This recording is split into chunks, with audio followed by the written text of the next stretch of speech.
Tandanya sudah jelas, tegas Dodi Sudrajat ogah akui Aisyah anak kandung mantan istri Nek Pitam.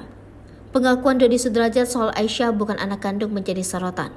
Dodi Sudrajat belak-belakan menyebut Aisyah bukan anak kandungnya.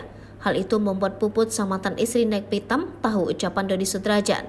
Puput dan Dodi Sudrajat sempat menikah pada tahun 2016 dan kandas 2022. Saat membina rumah tangga, Dodi Sudrajat dan Puput mendapat kehadiran seorang anak perempuan bernama Aisyah yang saat ini berusia 6 tahun.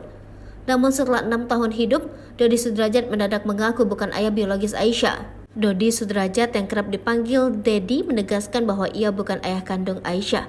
Bahkan ia mengiyakan pengakuan Puput soal tidak ada tanggung jawab dan nafkah yang tak pernah diberikan. Bahkan Dodi menguak fakta soal Aisyah yang bukan anak kandungnya. Ia menyebut terdapat tanda yang sudah jelas. Tanda-tandanya sudah jelas kalau dia itu bukan anak Dedi. Dari awal dia menggugat cerai dengan mengganti nama Ais, kartu keluarga diganti semua. Dedi tidak mendapatkan hak asuhnya, diambil dia semua, sambungnya. Sementara itu pihak Puput Nek Pitam saat tahu pengakuan Dodi Sudrajat, bahkan ia memberikan ancaman. Sikap tersebut membuat Puput memberikan peringatan kepada Dodi Sudrajat. Ia bakal mengingat perkataan Dodi Sudrajat hingga sang anak dewasa.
Sri Puput TV, jangan lupa komen, like, dan subscribe, serta tonton terus berita-berita